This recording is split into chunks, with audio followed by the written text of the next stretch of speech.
بغداد طاحت، منو يشيل الجرح ومنو يشيل الوطن. السياسة تلعب بالشعب، هذا ويا ذاك وهذا ويا ذاك، وانا احترت ويا منو. سمعت الوطن يقول تكون وياي، قلت له وين اكون وياك؟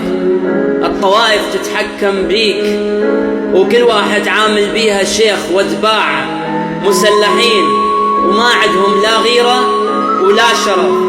كل واحد حاير بيهم شلون يمسك السلطة ويترس الجيب، والشعب الفقير حاير شلون يلم الجثث. هذا يطلب العون من أمريكا، وذاك من إيران، وذاك من تركيا، وذاك من العرب، وهذا يعرف كل الزين وذاك يعرف كل الزين. هم اللي باقوا العراق.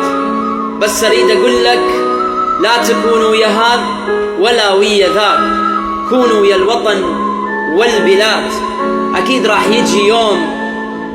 راح يجي يوم ويحكم البلد شريف. لا تابع لهذا ولا تابع لذاك، لا تابع لهذا ولا تابع لذاك.